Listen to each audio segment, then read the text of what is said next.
I don't really need your breadcrumbs. You can keep them. Matter of fact, eat them. Hi guys, welcome back to my channel. My name is CC Jacobs if you're new to this channel.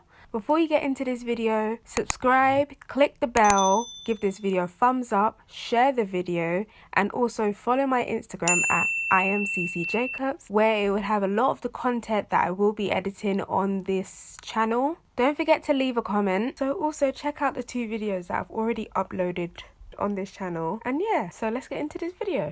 So I first started off by opening both images into Photoshop, where I'll show you how I did the long exposure. I first started off by clicking one of the images and then dragging it onto the second image that I wanted to use. Once I had the second image placed onto the first image, I then pressed the tool at the bottom of it called Vector Mask. Once I press the Vector Mask, it will pop up with a blank screen, and to edit on top of that, I would need to press the paintbrush, and then with the paintbrush, either white or black will either take out some of the image and mask it into the original layer, or put in the second layer of how it looked before. Then the next part of this process would be lowering down the opacity to the point where the second image is kind of invisible, like it looks very see-through. Then once it looked the way I needed it to look, I made sure that the image was adjusted to how I wanted it to be before going back to the Vector Mask layer. Then I clicked back onto the white box that the Vector Mask layer created on my second layer, and then click onto the paintbrush. Now with the paintbrush, I can now start to blend out the 2 layers that are together while using the Vector Box layer, so that the 2 images looked more blended into one. And then once I've done that, I can then click onto the clone tool and clone an area that I would like to put onto another area to make the image look more natural in the sense. So in this part, I also show me playing with both the layers and seeing how I want to readjust the image before finally doing the clone tool. But right now, I'll give you like a speed through me adjusting the 2 layers together, along with fixing any mistakes that I've made along.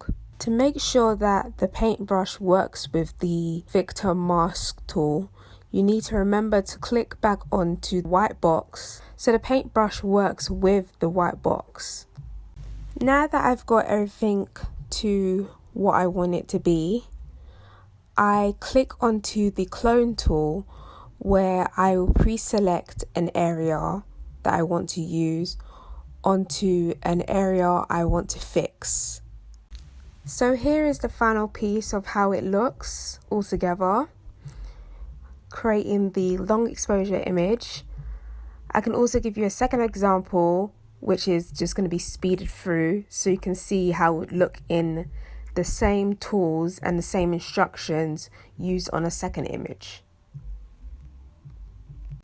Once you're done with the image and that's the final outcome that you want, you can then go over to File, Save As, save the image as a JPEG, or if you still want to keep these same layers and everything, you can also save it as a Photoshop file, which will keep all the layers that you once edited on before you deciding that you wanted to flatten the layer.